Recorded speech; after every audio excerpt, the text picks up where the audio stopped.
नमस्कार प्रिय मित्रों, मैं एस्ट्रो आचार्य अवनीश वाजपेयी आपका स्वागत करता हूं आपके अपने YouTube चैनल ज्योतिष एक अनमोल रत्न पर।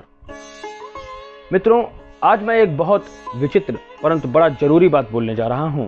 आज मैं व्यसन योग के बारे में बोलने जा रहा हूं।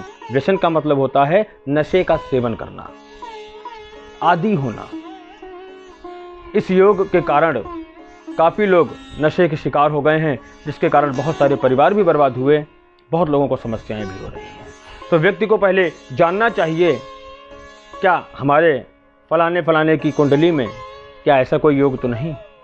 अगर है तो इनके निवारण भी हैं। मैं निवारण भी आगे डालता रहूँगा, परंतु अभी फिलहाल मैं व्यसन योग की बात करूँगा कि आप कैसे जान सकते हैं कि आपकी कुंडली में व्यसन हो गए। हर माँ बाप चाहता है कि उसकी संतान किसी नशे की शिकारी ना बने। हर पत्नी चाहती है कि उसका पति किसी नशे का शिकार ना बने, क्योंकि इससे सिर्फ परिवार बर्बाद होते हैं। तो चलिए प्रारंभ करते हैं व्यसन योग। मकर राशि का गुरु बृहस्पति अगर मकर राशि में हो, तात्पर्य नीच का गुरु हो, और उस पर किसी पाप ग्रह की दृष्टि हो, तो वह व्यक्ति अक्सर आप देखिएगा अफीम जैसे बड़े नशे का सेवन करने वाला होता है। दूसरा पॉइंट बोलता हूं कि द्वादश भाव में नीच का ग्रह हो, यानी 12वें घर में, कुंडली का जो 12वां भाव होता है, व्यय भाव होता है, वहां पर अगर कोई नीच का ग्रह हो और द्वादशेश जो कि उसका स्वामित्व जिसके पास होता है, द्वादश भाव में जो राशि बैठी हो उसका स्वामी, उसको बोलते हैं द्वादशेश। अगर द्वादशेश नीच राशि में भी हो तो जातक तंबाकू, शराब इत्यादि का सेवन करता है, और यदि इस पर पाप ग्रह, नीच ग्रह या शत्रु क्षेत्रीय ग्रहों की दृष्टि हो जाए तो जातक, या कहने में बिल्कुल गलत नहीं होगा कि सभी प्रकार की नशे करने वाली आदतों का होता है। ऐसा व्यक्ति हर प्रकार का नशा अवश्य करता है, चाहे एक ही बार करे, परंतु जीवन में करता अवश्य है। जब जब उन ग्रहों की दशा, अंतर्दशा या प्रत्यंतर दशा आएगी, व्यक्ति उसका सेवन करेगा ही करेगा। और महादशा की बात करूं तो व्यक्ति अत्यंत नशेड़ी प्रवृत्ति का हो जाता है।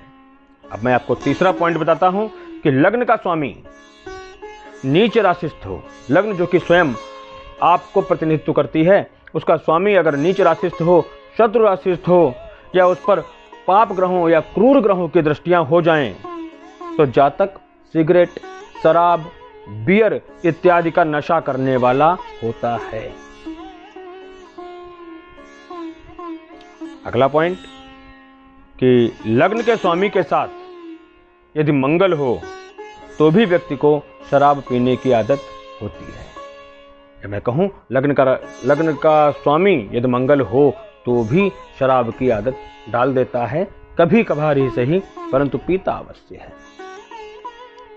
और आखिरी पॉइंट मैं बताता हूं कि लग्न पर पाप या क्रूर ग्रहों की दृष्टियां हों, और कहा जाए लग्न पाप कर्तरी योग से पीड़ित हो। पाप कर्तरी योग क्या होता है? पाप कर्तरी योग मीन्स लग्न में जो ग्रह बैठा हुआ है, तो लग्न से दूसरे भाव में और 12वें भाव में अगर क्रूर या पाप ग्रह होते हैं तो लग्न पाप कर्तरी योग में आ जाती है।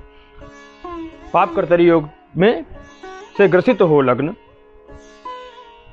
तो व्यक्ति बहुत बड़ा शराबी बन जाता है।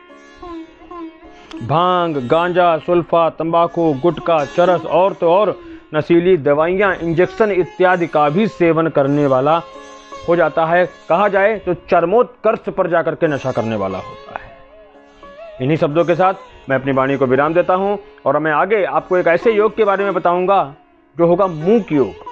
व्यक्ति कितना भी पढ़ा लिखा क्यों ना हो, कितना भी विद्वान क्यों ना हो, जब वह माइक के सामने जाएगा तो बोल नहीं पाएगा। मैं इस विषय पर भी एक बात करूंगा। अगर आपके लाइफ में आपने कभी किसी ऐसे व्यक्ति को देखा हो तो आप उसकी कुंडली उठा करके मेरे द्वारा बताए गए सूत्रों को वहां पर लगा के देखिएगा, आपको सटीक परिणाम मालूम चलेंगे। हर हर महादेव, जय शिव शंभो।